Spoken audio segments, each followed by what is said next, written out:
Alright everybody, so this is the discussion on the city plans of New York City and Chicago.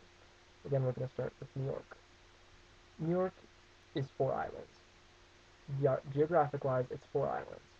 You have Manhattan, which is an island. Most people don't know it, but it is. There is Staten Island, which is its own island as well. The Bronx is on an island, is connected to the mainland of the U.S. simply because of the river. Um, and Brooklyn and Queens are on technically on Long Island. Okay, it's a grid. Most major cities are in grid patterns, which makes it very easy to get around. Manhattan, you know where the hell you are at all times because most of the streets are numbered and not named.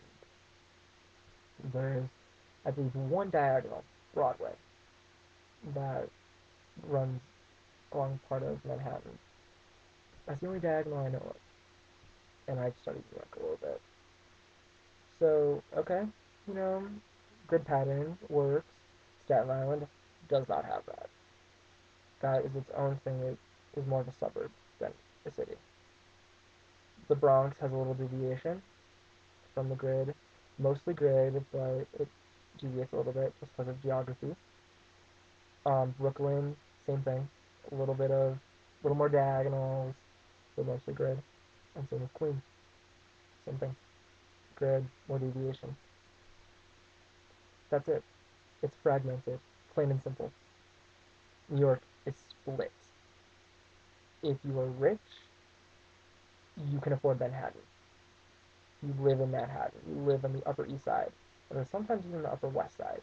The Upper East Side is more high class. Apparently, I don't get why. I don't know. It's something I will never understand. And then there's Harlem, which is the poor African American, mostly African American area, which I don't like that distinction that it's segregated that way. I still don't like that. Unfortunately, that's just the way it is. But it's fragmented, and people that live in Brooklyn or the Bronx or Queens, they can't afford Manhattan. They can't afford what really is New York. New York is Manhattan. That's it. That's it. People, most people don't understand that. New York is Manhattan. Nothing else. So people that say, "Oh, I live in New York," you're like, "Oh, do you live in Manhattan?" No, I live in Queens. They're like, "Oh," and they look down on you because you don't have that status. You have a little bit of status because you live in New York City, but you don't live in what people expect you to live in. Staten Island is people that don't want to live in Manhattan, but there's still a lot of money. Okay, that works. You know, wherever you want to live works for me. But it's still fragmented. Chicago, on the other hand, one flat piece of land. Grid pattern, still. So you know where the hell you are.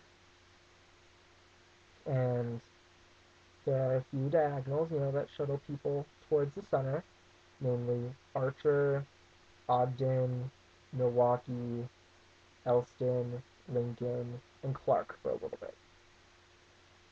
Um, it just shuttles people toward the center, but you know where the hell you are. And the grid pattern goes into the suburbs for the most part. For the more inner ones, it's strictly grid. As you get further out, you get a little more deviation, which is okay because of geography or topography or whatever. But when you get out into these like the far suburbs, the far southern, southwest, west, far northwest suburbs, a little bit to the north, you get these windy roads, which are common among newer developments, so that's where all the growth is. It's all out and it's disgusting. I hate it. That's my own architectural bias. I'm against that. But you have this thing that is very simple to understand, and it's all one piece of land. You don't constantly have to go over bridges or into tunnels just to get to a certain area. Yeah, you have to cross the Chicago River maybe once or twice, but that's it. Not to mention the reverse flow of the river, but that's a whole other issue as well. But let's think about that. One flat piece of land or multiple? What you have to go to through, the only way you can get there is over a bridge and through a tunnel. Which one would you prefer? personally, I'd rather do one piece of land just because it's easier to navigate and you can do what you want and you can make sure that it's the way you want. You don't have to stop and start based on your geography. People like that. I know as an architect I love it, but who knows? But city plans, who wins? New York, Chicago. For me, Chicago. Just because it makes more sense. It's more practical. And when you're designing a city, it's all about practicality. If you design something that isn't practical, it's a failure. New York, to some extent, is a failure in that respect. It's not practical. But that's the way it was, and so Chicago wins in city plan.